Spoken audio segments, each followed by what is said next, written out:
Caleb. அன்றைக்கு இஸ்ரவேல் மக்கள் எல்லாருமே ஆவலோடு ஒரு முக்கியமான இடத்துல நின்னாங்க.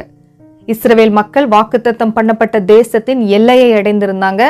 தேவன் வாக்கு தந்த தேசம் அவர்கள் கண்முன்னே இருந்தது. அந்த நிலத்தை பற்றியும் அதில் வாழும் மக்களை பற்றியும் அறிந்து வர மோசே 12 கோத்திர தலைவர்களை அனுப்பினார். அவங்க எல்லாருமே ஒரே இடம், ஒரே சூழ்நிலை, ஒரே உண்மையைதான் பார்த்தாங்க. ஆனா அவங்க முடிவு மட்டும் வேறுபட்டதா இருந்தது. அதுல 10 பேர் சொன்னாங்க, நாடு நல்லாதான் இருக்கு, ஆனா அங்குள்ள மக்கள் ரொம்ப வலிமையானவங்க, மேலும் ஆபத்தானவங்க, அதனால நம்ம வேறு வழியை தேடலான்னு. அதுல காலேப் மற்றும் யோசுவா மட்டும் வேறுபட்ட பார்வையுடன் இருந்தாங்க. அவர்கள் தேசத்தை அல்ல, தேவனை பார்த்தார்கள்.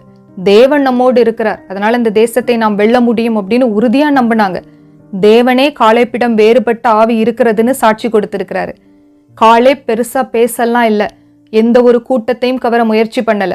அவன் ஒன்றை மட்டும் நம்பினான், தேவன் சொல்லி இருக்கிறாரு, அவர் சொன்னதை நிறைவேற்றுவார் என்பதாக.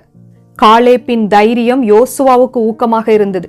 யோசுவா மோசேயின் இளம் உதவியாளராக இருந்தாலும் கூட ஏற்கனவே போரில இஸ்ரவேலரை வழிநடத்திய அனுபவம் அவருக்கு உண்டு. மற்றவர்கள் இந்த விசுவாசத்தை ஏற்றுக்கொண்டார்களா அப்படின்னா இல்ல. அவர்கள் காலேப்பையும் யோசுவாவையும் கல்லெறிந்து கொள்ள நினைச்சாங்க. விசுவாசம் கொண்டவர்களே உலகம் எப்பவுமே ஏற்றுக்கொள்வது இல்லை. ஆனால் தேவன் அதை கவனித்தார். காலேப்பும் யோசுவாவும் வாக்குத்தத்தம் பண்ணப்பட்ட தேசத்திற்குள்ள நுழைஞ்சாங்க. மற்றவர்கள் பயத்தின் காரணமாக வனாந்தரத்திலேயே முடிந்து போனார்கள். இன்றைக்கும் இது நடந்துட்டு தான் இருக்கு. இன்னைக்கு எல்லாருமே உங்ககிட்ட இது முடியாதுன்னு சொல்லுவாங்க, இது சரியான வழி இல்லம்பாங்க, இல்லைன்னா எல்லாரும் ஒரு வழியில போகும் பொழுது நீ மட்டும் வேறுபட்டு போகாதேன்னு அழுத்தம் கொடுப்பாங்க. எல்லாரும் போறாங்க அப்படிங்கிறதற்காக அந்த வழி சரியானதா இருக்கணும்னு அவசியம் இல்ல. தேவனோடு நிற்பது ஒரு சில நேரம் நமக்கு தனிமையை தரலாம், ஆனால் அது நம்மை உயரத்திற்கு கொண்டு செல்லும். காலேப் மக்கள் என்ன சொன்னாலும் மனம் மாறல, பயந்து பின்னோக்கி செல்லல. இன்றைக்கு தவறு என்று தெரிந்த ஒன்றுக்கு தைரியமா இல்லை, முடியாதுன்னு சொல்லணும்.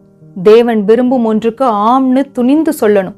நீ யாரோடு நிற்கிறாய் என்பதே நீ யாராக போகிறாய் என்பதை தீர்மானிக்கும்.